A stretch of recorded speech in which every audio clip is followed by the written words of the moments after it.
بسم اللہ الرحمن الرحیم الحمد للہ رب العالمین والصلاة والسلام علی سید الانبیاء والمرسلین وعلی آلہ واصحابہ اجمعین اما بعد فقد قال اللہ تبارک وتعالی فی القرآن المجید والفرقان الحمید اعوذ باللہ من الشیطان الرجیم بسم اللہ الرحمن الرحیم ام یحسبون انا لا نسمع سرهم ونجواهم بلا ورسلنا لدیہم یکتبون وقال اللہ تبارک وتعالی ما یلفظ من قول الا لدیہ رقیب عتید وقال علیہ الصلاة والسلام البر حسن الخلق والاثم ما حاک فی نفسک وکرہت ان یطلع علیہ الناس او کما قال علیہ الصلاۃ والسلام۔ میرے محترم بزرگوں اور دوستوں، اللہ تبارک و تعالی نے انسانی وجود کے اندر ایک نفس رکھا ہے۔ وہ نفس کیا ہے، اس کی حقیقت کیا ہے، اس کا ادراک میرے دوستو نہ ہم اور آپ یا دنیا کی کوئی بھی سائنسی طاقت پتہ لگا سکتی ہے، اور نہ وہ لوگ جو اپنے آپ کو ماہر طبیعیات کہتے ہیں، جنہیں انسان کی طبیعتوں اور ان کے بدلتے ہوئے رنگ کا پتہ کرنے میں مہارت حاصل ہے، اس کا ادراک وہ بھی نہیں کر سکتے۔ یہ انسان کی گہرائیوں کے اندر اتری ہوئی ایک مخفی حقیقت اور قوت کا نام ہے، جسے نفس کے نام سے یاد کیا جاتا ہے۔ قرآن حکیم کے اندر نفس کا تذکرہ بار بار آیا ہے۔ اللہ تعالیٰ ارشاد فرماتے ہیں وَمَا أُبَرِّئُ نَفْسِي إِنَّ النَّفْسَ لَأَمَّارَةٌ بِالسُّوءِ إِلَّا مَا رَحِمَ رَبِّي إِنَّ رَبِّي غَفُورٌ رَحِيمٌ، کہ میں انسانوں سے مخاطب کر کے اللہ تعالیٰ کہتے ہیں کہ ہر انسان کا یہی قول اور یہی عقیدہ رہنا چاہیے کہ میں اپنے نفس کے بارے میں مطمئن نہیں ہوں، میں اسے گناہوں سے بری نہیں گردانتا ہوں۔ انسان ہے، خطا اور نسیان کا صدور یہ اس سے ممکن ہے۔ وما ابرئ نفسی، ہمیں یہ چیلنج ہرگز نہیں کرنا چاہیے کہ ہم نے تو اپنے نفس کو اتنا رام کر لیا، اتنا مطیع اور فرما بردار بنا لیا ہے کہ اب وہ ہمیں فواحش اور گناہوں کی طرف راغب نہیں کر سکتا۔ بالکل یہ چیلنج نہیں کرنا چاہیے، بلکہ یہی کہنا وما ابرئ نفسی، اے اللہ میں اپنے نفس کو گناہوں سے بری نہیں گردانتا ہوں۔ ان النفس لامارۃ بالسوء، کیونکہ نفس یہ برائیوں کا حکم دیتا ہی رہتا ہے۔ ان النفس لامارۃ الا ما رحم ربی، ہاں جس نفس کے اوپر اللہ تبارک و تعالی نگراں بن جاتا ہے، جس کی دیکھ ریکھ اور جس کی فہمائش اللہ تبارک و تعالی کی طرف سے ہونے لگتی ہے، جو اللہ کی نگہبانی میں اپنے شب و روز کرنے لگتا ہے، وہ نفس اللہ تبارک و تعالی کے بچانے سے ہی گناہوں سے باز رہتا اور بچ پاتا ہے۔ ان ربی غفور الرحیم، ہمیں اپنے پروردگار کے سلسلے میں بالکل میرے دوستو گناہ کرنے کے بعد مایوس ہو کر کے، یاس اور حسرت کا پتلا بن کر کے، نکما بن کر کے بیٹھ جانے کی ضرورت نہیں ہے۔ اللہ تبارک و تعالی یہ کہتے ہیں کہ تم یہ عقیدہ رکھتے ہو نا، ان ربی غفور الرحیم، بے شک میرا پروردگار اگر سمندر کے جھاگ کے برابر بھی گناہ کا انبار ہم نے اپنے پشتوں کے اوپر، اپنی پیٹھ کے اوپر لاد رکھا ہے، تب بھی وہ معاف کرنے والا ہے، وہ بڑا رحم کرنے والا ہے۔ سبقت رحمتی غضبی، یہ حدیث قدسی ہے جناب محمد الرسول اللہ صلی اللہ علیہ وسلم سے اللہ تبارک و تعالی نے یہ اعلان کر دیا ہے کہ انسانوں کے بیچ میں میری رحمت کا اعلان کر دو، مایوس ہو کر کے بیٹھنے کی ضرورت نہیں ہے۔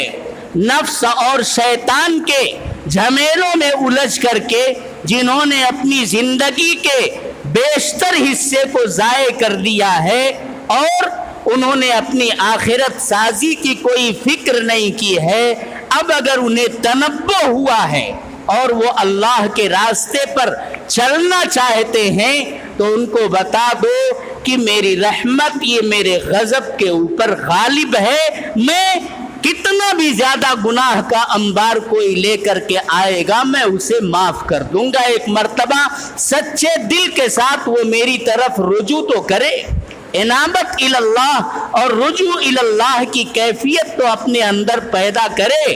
اگر یہ کیفیت اس نے پیدا کر لی تو میں اس کے سارے گناہوں کو قلم زد کر دوں گا، سب معاف کر دوں گا۔ اور اگر اس کی نیت میں اخلاص ہوگا تو میں ان گناہوں کے لکھے ہوئے مقامات پر، رجسٹر کے اوپر اسے سادہ نہیں چھوڑوں گا، ان کی سیئات کو حسنات سے مبدل کر دوں گا۔ یہ اللہ تبارک و تعالی کا رحم ہے، یہ اس کی کریمانہ صفت ہے، یہ اس کی مغفرت کا انداز ہے۔ میرے دوستو، ہم اور آپ اللہ تبارک و تعالی کی طرف رجوع کرنے ہی میں دراصل پیچھے ہٹ رہے ہیں۔ اللہ تعالی ہم سب کو معاف فرمائے۔ تو میں یہ بتا رہا تھا کہ نفس یہ ایک ایسی حقیقت کا نام ہے جسے اہل تصوف کیا کہتے ہیں؟ ضمیر کہتے ہیں، وجدان کہتے ہیں، نفس کہا جاتا ہے اسی کو۔ یہ کیسے بنتا ہے؟ اسے بنانا پڑتا ہے۔ آج ہمارے جو اخلاق، ہماری سوسائٹی کے جو کردار آج ہمارے سامنے ہیں، یہ اس بنیاد پر ہیں کہ ہم نے اپنے ضمیر کو کبھی جھنجھوڑنے کی کوشش نہیں کی، ہم نے اپنے دل اور دماغ کا رخ صحیح نہیں کیا۔ اس لیے میرے دوستو، ہم آزادانہ زندگی گزارنے کے عادی بن چکے ہیں۔ بہت مشہور قول ہے کہ الفاظ سے بات نہیں بنتی ہے، صرف تعبیرات اور محاورات کے استعمال کر لینے سے ہر بات نہیں بن جاتی ہے۔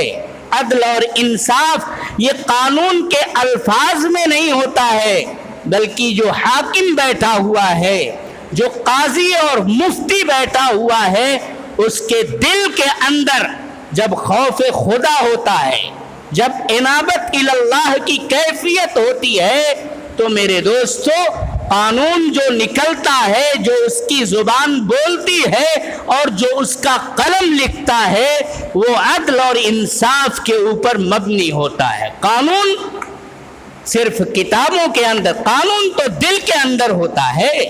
نبی کریم صلی اللہ علیہ وسلم سے ایک صحابی آئے اور انہوں نے نیکی اور برائی کے بارے میں معلومات حاصل کرنی چاہیے کہ نیکی کسے کہتے ہیں اور برائی کسے کہتے ہیں۔ تو نبی کریم صلی اللہ علیہ وسلم نے ارشاد فرمایا، البر حسن الخلق، کہ نیکی یہ حسین اخلاق اور کردار کا نام ہے۔ تمہارے اعضاء سے، تمہارے جوارح سے، تمہاری زبان سے، تمہارے کردار سے ہر وقت جو باتیں نکلتی ہیں وہ حسن خلق کے اوپر مبنی ہونا چاہیے. تمہارے جو سلوک اور برتاؤ ہوں انسانیت کے ساتھ وہ خوبصورت نظر آتے ہوں تو سمجھ لو تم سراپا نیکوکار ہو، اور تمہاری زندگی سے سرزد ہونے والے جو اعمال ہوں گے اعضاء اور جوارح سے وہ نیکی کو ہی ترتیب دینے والے ہوں گے. اور آپ نے کیا ارشاد، وَالْإِسْمُ مَا حَاكَ فِي صَدْرِكَ، اور گناہ کیا ہے جو تمہارے دل کے اندر کھٹکنے لگے. لوگ جاننے کے باوجود بھی بعض اوقات آتے ہیں فتویٰ پوچھنے کے لیے. حضور پاک علیہ الصلاۃ والسلام نے ارشاد فرمایا استفتی قلبک، پہلے اپنے دل سے، اپنے سینے سے، اپنے تخیل، اپنے وجدان سے فتویٰ لے لیا کرو. استفتی قلبک، استفتی صدرک، اپنے سینے سے فتویٰ لو، اپنے دل سے فتویٰ لو، اپنے دماغ سے فتویٰ لو. وَإِنْ أَفْتَاكَ النَّاسِ، اگرچہ تمہیں لوگ کچھ اور فتویٰ دے، اگر تمہارا دل اس بات کے اوپر مطمئن نہیں ہو رہا ہے، تمہارے دل میں تردد پیدا ہو رہا ہے، کوئی بات کھٹک رہی ہے، تو سمجھ لو کہ یہ قدم اٹھانے کے لائق نہیں ہے، اس عمل کی طرف اقدام مت کرو.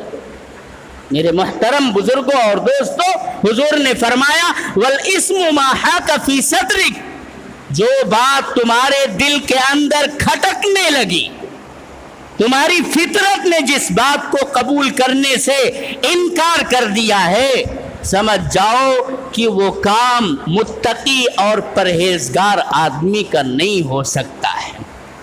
بچو ایسے کام کو کرنے سے. وَكَرِهْتَ أَن يَطَّلِعَ عَلَيْهِ النَّاسِ، اور جس بات کو تم ناگوار سمجھو کہ کہیں لوگ میرے اس عمل سے اگر باخبر ہو گئے تو میری طرف انگشت نمائی کریں گے کہ دیکھو شریفوں کا لبادہ اوڑھ کر کے، پرہیزگاروں کی شکل و صورت اپنا کر کے یہ گندگی کے اندر مبتلا ہو رہا ہے. جس بات کے تعلق سے تمہارے دل اور دماغ کے اندر یہ کھٹکنا پیدا ہو جائے کہ لوگ اس عمل کو ناگوار سمجھتے ہیں، سمجھ جاؤ کہ وہ کام برا ہے. اللہ تبارک و تعالی نے ہمیں جو عقل و شعور بخشا ہے، جو فطرت عطا کی ہے، ہماری فطرت، ہمارا سینہ، ہمارا دل، ہمارا دماغ، میرے محترم بزرگوں اور دوستوں، ہمارا ضمیر ہمیں خود جگاتا رہتا. ہاں کچھ ایسے مسائل ہیں جن کے سلسلے میں آدمی تمیز نہیں کر پاتا ہے، ایسے کاموں کے لیے یقیناً دارالافتاء ہے، دارالقضاء ہے. منع کیا جائے لوگوں کو پولیس چوکیوں کے اندر عدالتوں کا چکر لگانے سے ان کو باز رکھا جائے. دارالافتاء میں جا کر کے حضرات علماء کرام سے اپنے مسائل کا حل طلب کرو. قضات بیٹھے ہوئے ہیں، قاضی شریعت بیٹھے ہوئے ہیں، اپنے عائلی اور گھریلو جھگڑوں کا اگر نمٹارا کرنا ہے تو ان دارالافتاؤں اور دارالقضاؤں کا یقیناً رخ کرو. لیکن جو بات کھل کر کے تمہارے دل اور دماغ کے اندر کھٹک رہی ہے، ایسے مقامات پر اور ایسے اعمال کا ارتکاب کرنے سے اپنے آپ کو آدمی باز رکھے. تو نفس یہ ضمیر کا نام ہے، یہ ایک اندر کی کیفیت کا نام ہے، یہ ایک باطنی قوت اور حقیقت کا نام ہے. جب انسان کا باطن بن جاتا ہے تو ایک جیلا اور ایک روشنی اس کے دل اور دماغ کے اندر پیدا ہو جاتی ہے، جو برائیوں اور شر و فساد کی تاریکیوں کے اندر بھی میرے دوستو اسے بتا دیتی ہے کہ دیکھو یہ کام اچھا ہے، یہ کام برا ہے. اس رخ پر جاؤ گے تو گڈھے میں گرو گے. یہ شاہراہ جنت ہے جو تم کو جنت کی طرف کھینچ کر کے لے جاتی ہے. اور ہم میرے دوستو ہرگز یہ گمان نہ کریں کہ ہم جو کچھ کر رہے ہیں ان کا کوئی ریکارڈ نہیں ہو رہا ہے. ہمارا پروردگار ہمارے اعمال سے واقف نہیں ہے. دیکھیے اخلاق کی تعمیر یہ ضمیر کی تعمیر کے اوپر موقوف ہے. جب انسان کا ضمیر زندہ ہوگا، جب اس کے اندر بالیدگی پیدا ہوگی، جب وہ روشن رہے گا، تو پھر ہمارے اخلاق اور کردار میرے دوستو یہ چمکتے ہوئے نظر آئیں گے. ہم اللہ کی عبادتوں کے اندر دوڑ کر کے سبقت کرتے ہوئے بھاگیں گے. ہر برائی سے، ہر فساد سے ہمارے اندر وحشت پیدا ہوگی، نفرت پیدا ہوگی، ہم برائیوں سے خود بخود دور بھاگیں گے. تو اخلاق اگر آ جائے تو پوری سوسائٹی روشن ہو جائے گی کہ نہیں ہو جائے گی؟ اخلاق یہ تعمیر ہوتا ہے کیسے؟ ضمیر کی تعمیر سے. جب انسان اپنے دل کو زندہ کرے گا، اس کو متحرک رکھے گا، اس کو فعال بنانے کی کوشش کرے گا، تو میرے دوستو اخلاق اور کردار جو ہمارے نکھر کر کے آئیں گے، اس سے پورے سماج کے اندر ایک روشنی اور ایک جلا محسوس ہوگی. اللہ تبارک و تعالی ہمارے ہر عمل سے واقف ہے. یہ یقین اگر انسان کے دل میں پیدا ہو جائے تو سمجھ جائیے اس کا ضمیر زندہ ہو گیا ہے، اس کا وجدان جو ہے وہ جاگ گیا ہے، اب وہ مردہ نہیں رہ گیا ہے. اسے یہ احساس ہو جائے کہ ہم ہر چھوٹا بڑا جو کچھ بھی عمل اس دنیا کے اندر انجام دے رہے ہیں، ہمارا پروردگار ہمارے ہر چھوٹے بڑے عمل سے واقف ہے. اور ایک دن وہ آئے گا کہ انہی اعمال کی بنیاد پر ہمارا محاسبہ ہوگا. پھر یا تو ہماری نیک اعمالیاں ہوں گی اور ان کے بدلے میں ہمیں جنت کی جزا ملے گی، یا ہم بدعمالیوں کا شکار ہو کر کے جہنم کے اندر پھینک دیے جائیں گے. جب یہ احساس یعنی ایمان باللہ انسان کے دل کے اندر پوری طاقت کے ساتھ راسخ ہو جاتا ہے، تو میرے محترم بزرگوں اور دوستوں اس کے اخلاق سجنے اور سنورنے شروع ہو جاتے ہیں. اس کا ہر عمل نکھرا ہوا نظر آتا ہے.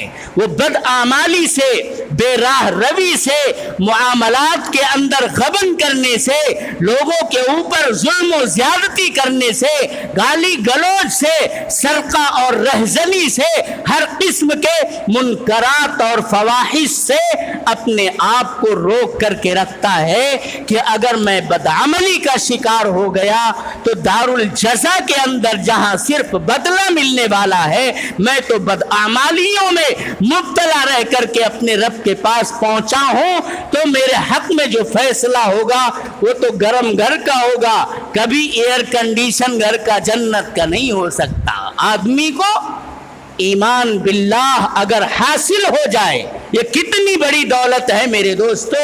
اسی دولت کو تو عام کرنے کے لیے مختلف تحریکیں، مختلف تنظیمیں، دعوت اور تبلیغ کا نظام، تصوف اور سلوک کا میدان، مدارس و مکاتب کا میدان، یہ سارے میدان اسی ایمان باللہ والرسول کو دلوں کے اندر پیوست اور راسخ کرنے کی محنت کرتے ہیں.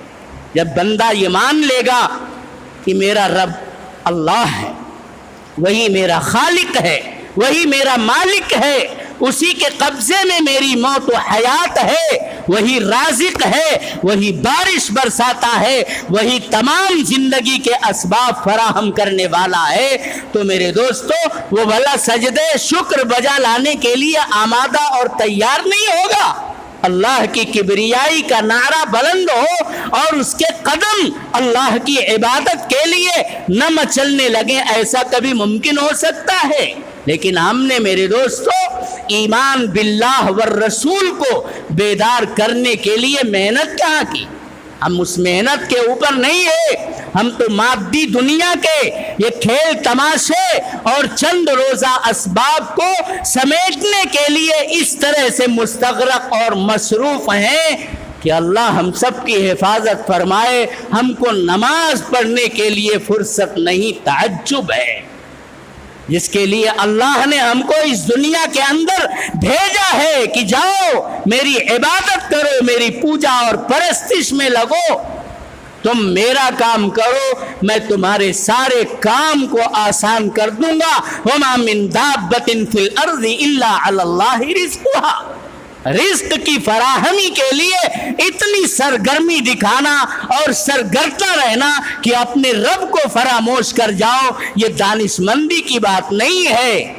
اتنا کام تو جانور بھی کرتے ہیں، پھر تمہارے لیے اکرمیت کا، افضلیت کا یہ جو تمغہ ہے، کیا اسی بنیاد پر کہ اپنے خورد و نوش کا آپ بہترین انتظام کرتے ہیں، اپنے لباس اور پوشاک کا اچھا انتظام کرتے ہیں، اپنی رہائش کے لیے اچھا مکان تعمیر کرتے ہیں، پنکھے لگاتے ہیں، اے سی لگاتے ہیں اور ہر قسم کی راحت اور آسائش کے سامان آپ اکٹھا کرتے ہیں، تو کیا ہوا؟ تمہارے میں اور جانور میں کوئی فرق نہیں، وہ بھی تو حتی الامکان، حتی البساط، حتی المقدور اپنے خورد و نوش اور اپنی راحت اور آسائش کا سامان۔ تمہیں تو اللہ تبارک و تعالی نے اپنی عبادت، اپنی معرفت کے لیے پیدا کیا ہے۔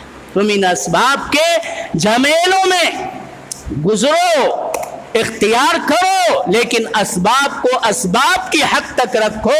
جو تمہارا اصل کام ہے، اپنے ایمان کو اللہ تبارک و تعالی کی ذات پر، نبی کریم صلی اللہ علیہ وسلم کی رسالت اور نبوت پر مکمل راسخ رکھو، مضبوط رکھو اور آخرت کے دن پر یقین رکھو۔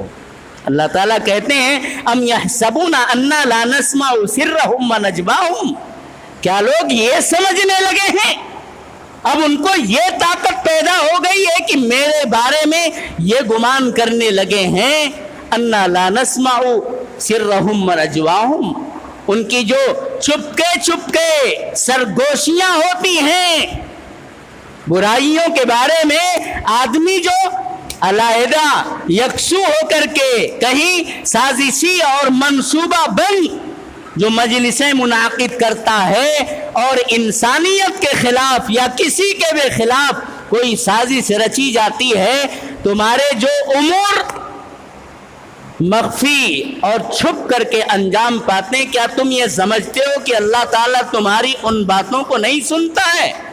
وَنَجْمَاهُمْ، تمہاری سرگوشیوں کے بارے میں خدا واقف نہیں ہے؟ ام یحسبون انا لا نسمع سرهم ونجواهم، بلا، کیوں نہیں؟ اللہ تبارک و تعالی تو ہر جگہ حاضر اور ناظر ہے، سب کچھ دیکھ رہا ہے، سب کچھ سن رہا ہے، اور کہہ رہے ہیں اللہ ورسولنا لدیہم یکتبون، ہمارے فرشتے ہیں، ہم نے کرامن کاتبین کو ہر انسان کے کندھے کے اوپر بٹھا کر کے رکھا ہے، ہر نیکی درج ہو رہی ہے اور ہر برائی کا ریکارڈ لکھا جا رہا ہے۔ بلا ورسولنا لدیہم یکتبون، کس سے چھپ رہے ہو؟ پروردگار تو حاضر و ناظر ہے ہی، تم جہاں جا کر کے بیٹھتے ہو یہ کرامن کاتبین تمہارے کندھوں کے اوپر سوار ہیں، تمہاری ہر نیکی اور ہر برائی کو یہ لوگ لکھ رہے ہیں۔ جب کسی کے دل کے اندر ایمان کی میرے دوستو یہ کیفیت پیدا ہو جائے گی تو پھر وہ چاہے خلوت میں ہو، چاہے جلوت میں ہو، چاہے منظر عام پر ہو، چاہے اپنی تنہائی اور یکسوئی کی خلوت گاہ کے اندر ہو، کہیں پر بھی اس سے کوئی گناہ صادر نہیں ہو سکتا۔ عدل اور انصاف یہ قانون اور آئین کے الفاظ سے ہم کو برسر عام نظر نہیں آ سکتے جب تک کہ حاکم کے دل میں خوف خدا نہ ہو، جب تک کہ قاضی اور مفتی کا دل اللہ تبارک و تعالی کی یاد سے، اس کے خوف سے لبریز نہ ہو۔ اللہ تبارک و تعالی ہمارے دل کے اندر یہ کیفیات پیدا کریں، اس کے لیے ہمیں اپنے پروردگار کے سامنے رونا چاہیے، دھونا چاہیے۔ میرے دوستو، یہ باتیں تھیں جو میں نے کی، اللہ تعالیٰ سے ہم سب مل کر کے دعا کریں، اے اللہ ہمیں اپنی ذات وحدہ لا شریک کے اوپر ایمان کامل عطا فرما، کہ جو کچھ بھی دنیا کے اندر انقلابات ہو رہے ہیں یہ سب اللہ تبارک و تعالی ہی کے منشا سے، اس کی مرضی کے بغیر نہ ایک ذرہ ادھر سے ادھر ہو سکتا ہے، نہ ایک پتا ہل سکتا ہے۔ اے اللہ ہمیں اپنی طرف راغب کر دے اور حالات کو سنوار دے، حالات کو ہمارے حق میں کر دے، دین اسلام کی دعوت اور تبلیغ کے لیے اے اللہ دنیا کے اندر مواقع میسر فرما دے۔ ایمان کی طاقت کمزور ہوئی تو میرے دوستو ہم اتنا کمزور ہوئے کہ آج اقوام و ملل کے بیچ میں ہماری آواز کو سنا بھی نہیں جاتا ہے، ہماری کوئی حیثیت اور اہمیت نہیں رہ گئی۔ وہ زمانے میں معزز تھے مسلمان ہو کر اور ہم خار ہوئے تارک قرآن کر۔ ایک وضاحت کرنی آج میں بہت ضروری سمجھتا ہوں۔ ہمارے ماسٹر نثار صاحب دامت برکاتہم کے برادر خرد اقبال ماسٹر صاحب نے کل مجھ کو ایک فون کیا کہ زکوٰۃ کا پیسہ کہاں لگا سکتے ہیں۔ میرے دوستو ہماری مسجد کے اندر بھی ہر جمعہ میں تقریباً کسی نہ کسی ادارے سے، کسی نہ کسی مدرسے سے یا مسجد سے لوگ آتے ہیں، اعلان کرتے ہیں اور الحمدللہ دل کھول کر کے اس مسجد کے مصلیان اپنا تعاون پیش کرتے ہیں۔ اس میں ایک بات کا اعلان کرنے والوں کو بھی خاص لحاظ رکھنا چاہیے کہ اگر وہ زکوٰۃ کے مستحق ادارے کے اندر کام کر رہے ہیں تب تو وہ اپنے اعلان کے اندر غریب اور نادار بچوں کی کفالت کا اور زکوٰۃ اور صدقات اور ہر قسم کی عطیات کے وصول کرنے کا اعلان کریں۔ آپ یہ بات دل کے اندر بٹھا لیجئے کہ جس طرح ہم اپنے مکان کو تعمیر کرنے کے لیے کیا زکوٰۃ وصول کرتے ہیں، یہ اللہ تبارک و تعالی کا گھر ہے۔ اللہ کے گھر کی تعمیر کے لیے زکوٰۃ کا پیسہ نہیں لگایا جا سکتا، اس لیے ہر دینے والا بھی اللہ کے گھر کی تعمیر کے لیے اگر وہ پیسہ دے رہا ہے تو اپنے جیب خاص سے دے، اپنی خالص کمائی سے دے، جس کمائی کو وہ اپنے پیٹ اور پردے کے لیے رکھ رکھا ہے، اپنے گھر اور اپنی بلڈنگ کی تعمیر کے لیے رکھ رکھا ہے، اس خالص پیسے کے اندر سے اللہ کے گھر کی تعمیر کے لیے پیسہ دے۔ اور یہی صورتحال مدارس اور مکاتب کی تعمیر کے لیے یا زمین کی خریداری کے لیے اگر اعلان کیا جاتا ہے تو زمین کی خریداری میں یا مکتب اور مدرسہ کی تعمیر میں ارے وہاں کیا ہوتا ہے، یہاں اگر نماز پڑھی جاتی ہے تو مکاتب اور مدارس کے اندر نماز پڑھنے کا طریقہ سکھایا جاتا ہے۔ ہمارے لیے یہ بھی اہمیت کی حامل، ہمارے لیے ہمارا مکتب اور ہمارا مدرسہ بھی ہماری زندہ دلی کا اور ملی زندگی کا ثبوت بنتے ہیں۔ اس لیے نہ مکتب کی تعمیر میں زکوٰۃ لگا سکتے ہیں، نہ مدرسے کی تعمیر میں زکوٰۃ لگا سکتے ہیں، نہ مسجد کی تعمیر میں زکوٰۃ لگا سکتے ہیں، اور نہ ہی مسجد کی زمین کی خریداری میں، مکتب اور مدرسے کی زمین کی خریداری میں زکوٰۃ لگا سکتے ہیں۔ میں اعلان کرنے والوں کو بھی حضرت قاری صاحب سے گزارش کروں گا کہ انہیں متنبہ کر دیا کریں۔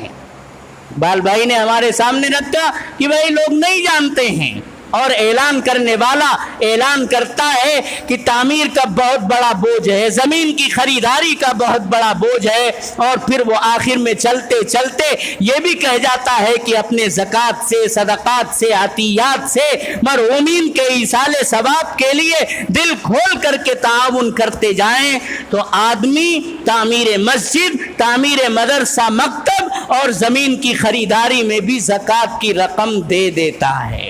تو میں ان دینے والوں سے براہ راست مخاطب ہو کر کے کہتا ہوں کہ نہیں، ان جگہوں کے اوپر آپ اپنی زکوٰۃ دیں گے تو زکوٰۃ ادا نہیں ہوگی۔ زکوٰۃ کا مصرف یہ جگہیں نہیں ہیں، زکوٰۃ کا مصرف کبھی انشاءاللہ بیان کر دیا جائے گا، لیکن آپ زمین کی خریداری اور تعمیرات کے اندر زکوٰۃ کا پیسہ نہ دیں۔ ہاں، نادار طلبہ کثیر تعداد میں مدرسوں کے اندر پڑھتے ہیں، ان کے خورد و نوش کا، ان کے علاج و معالجے کا، ان کے لباس اور پوشاک کا انتظام کرنے کے لیے جو رقومات اہل مدارس اکٹھا کرتے ہیں، وہ رقم آپ زکوٰۃ کی دیں گے اس میں وہ مد ہے زکوٰۃ کا، اس میں آسانی کے ساتھ دی جائے گی اور آپ کی زکوٰۃ بھی ادا ہو جائے گی۔ اللہ تعالی ہم سب کو دین کے کاموں میں پیش قدمی کرنے کی توفیق عطا فرمائے، اور جب بھی ہمارے سامنے جن ضرورتوں کا اظہار کیا جائے ہم سوچ سمجھ کر کے عطیہ دیجئے۔ لا یاکل مالک الا تقی، آپ اپنے مال کو ادھر ادھر برباد کرنے کے بجائے ایسے لوگوں کے اوپر نفلی صدقے کے طور پر خرچ کر سکتے ہیں جو نیکوکار ہیں، پرہیزگار ہیں، لیکن وہ آپ کے سامنے کبھی ہاتھ پھیلاتے نہیں ہیں، ایسے نیک لوگوں کے اوپر نفلی صدقہ۔ لیکن زکوٰۃ دینے میں تو فقیر ہونا، مفلس ہونا یہ ضروری ہے۔ مفلس اور نادار کو، بیوہ اور یتیم کو، جس کے پاس اپنا کوئی مال نہیں ہے، انہی کو زکوٰۃ دی جا سکتی ہے، تب جا کر کے زکوٰۃ ادا ہوگی۔ اللہ ہم سب کی حفاظت فرمائے اور دین کو سیکھ کر کے دین کے تمام پہلوؤں پر عمل کرنے کی توفیق عطا فرمائے۔ وآخر دعوانا ان الحمد للہ رب